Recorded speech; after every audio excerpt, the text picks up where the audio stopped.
Hello and welcome, beloveds, to the Dr. Mumbi Show. My name is Dr.MumbiSeraki. How you doing? How's everything going? I really do pray that you're well in all your ways and that you are moving into living life truly on your own terms. Things are heating up, beloveds. So much is going on behind the scenes of the Dr. Mumbi Show. I will definitely give you an update on that soon. Go ahead and check out our emerging website, www.drmumbishow.com. We're still going to upload it, but that's going to be, that's going to be our main area right now. Be sure to also subscribe to Dr. Mumbi Live. And we thank everyone that supports us on our Patreon and our PayPal accounts. We appreciate, love each and every one of you so much for making this show possible, where we can just really keep talking about, the things that matter. Can I say that? Without having to, regardless of what censorship, YouTube is trying to do. There's a massive narrative war, beloveds. And, the reason we had started this channel to begin with was to change the African narrative, to help change the African narrative by giving an alternative point of view of all the news that was happening and pointing to the great awakening, restoration, revival, redemption of our people, which is exactly what we are witnessing. Now, ironically, let me get into the news. Ironically, Kenya and many East African nations opened up their borders early this month. Actually, Tanzania didn't close their borders. I think they opened them up 2 months ago. And the first people they were welcoming was the divided states. And in fact, there was even a U.S. ambassador to Kenya released a statement encouraging Americans to come to Kenya because Europe banned the divided states because of the coronavirus numbers and how they said, the EU has said they're not managing it well. And a lot of countries have actually banned, the divided states. But this is why I say it sucks to be poor. It sucks to be poor because now, the government, the travel advisory that the divided states issues, and it has so much power because it's always picked up by different media outlets. And this really sucks when you don't have control of, but anyway, let me just say what's happened. The divided states has actually issued a travel advisory against Kenya and the rest of East Africa because of escalating coronavirus. And this is kind of a slap in the face to a lot of the African presidents who have opened up their borders despite the escalating numbers of corona in the US. And this is the whole irony of everything that's going on. And that's why I say it sucks to be poor. Because you have to let people in, but you can't, you can't, you can't, you know what I mean. They let you let them in, even though they have some more issues than you, and then they issue a travel advisory against you. And these are the politics that are being played right now, beloveds, because everything is going to be done to make sure that our people in the continent continues to be suppressed and we continue to submit ourselves to this narrative of the West has done this, the West has done that, the West is helping us, they're sending aid, when they can't even manage the crisis in their own countries. And that's why it's really about time that a lot of our governments start to revolutionize their thinking, revolutionize their governments. Otherwise, they're going to be caught out. And maybe the plan is to be caught out. But I'm telling you, even if you're their puppet and you've benefited for the last decades, because some presidents like Museveni have been there for 3 decades, and you've benefited, trust me, when they collapse the governments and create this new world order, you will be just like the rest of us.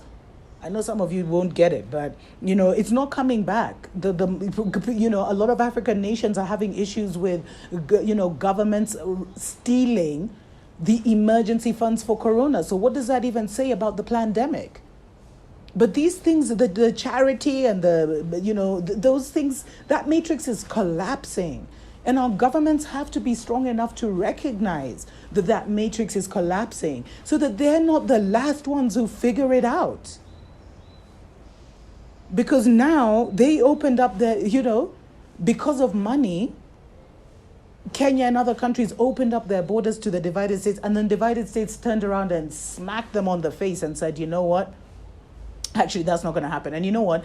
It is sacrifice season, guys. You've seen what's been happening across the world. I'm not going to name any of the situations, but a lot of false flag events. And in fact, the divided kingdom actually issued a warning of a potential terrorist attack here in Kenya, allegedly.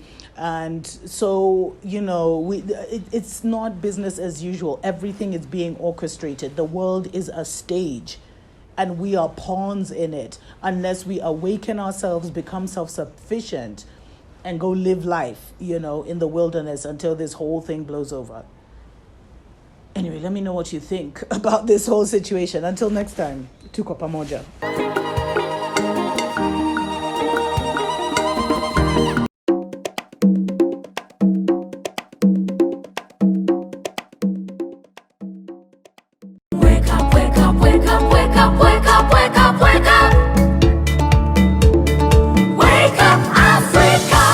Hello and welcome to Africa Watch on the Dr. Mumbi Show. My name is Dr. MumbiSeraki. How you doing? How's everything going? I pray you're well in all your ways and that you are living your bestest life right now, and that you are really taking advantage of the frequencies and the energies and the good vibes that are kind of you know, all around us. So that there's a transformational shift happening, and it's all happening up here.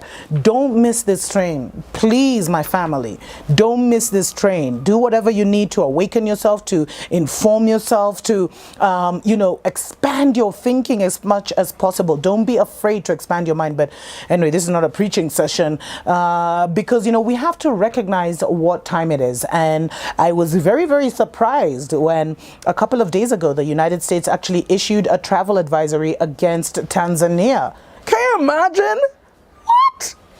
And it's never as it seems, right? So they released this travel advisory against Dar es Salaam, and they said that rumors, you know, they had received rumors of an impending attack on Masaki area of Dar es Salaam, which is where I was staying, like the most peaceful area in East Africa for real.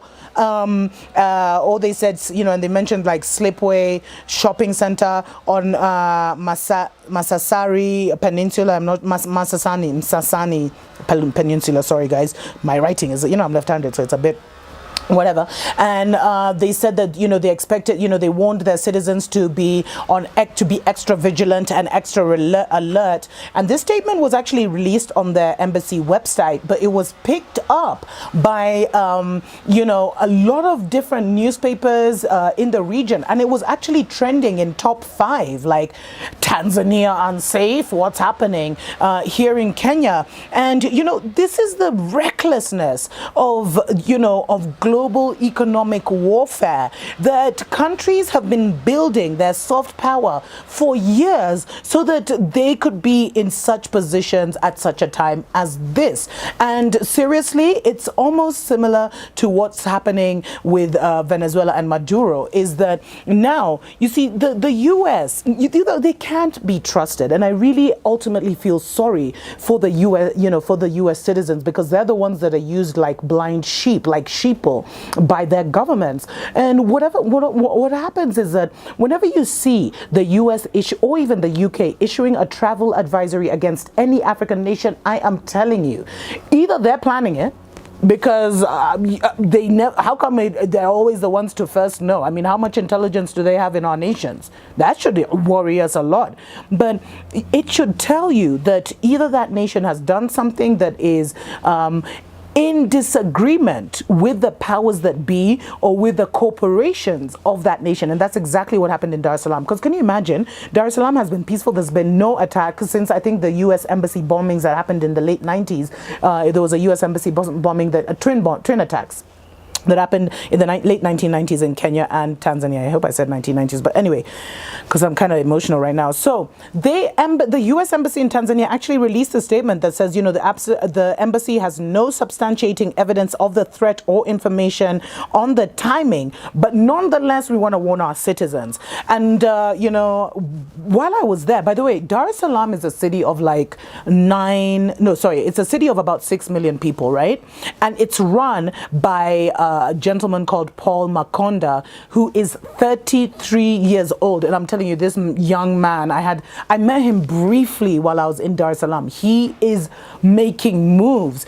He was appointed as one of the youngest regional commissioners, which is basically like a governor of a state, by Magufuli 1 or 2, I think 2 years ago. And there was so much like, you know, argument, people saying he was too young, he wouldn't make it. You know, sometimes it's your own that fight you the most. But within the first year of him being there, he was actually able to get a lot of the drug cartels out of Dar, put 1 or 2 drug lords in jail, and now Dar is a drug-free area. And guess where all these drug kingpins have come? Mombasa.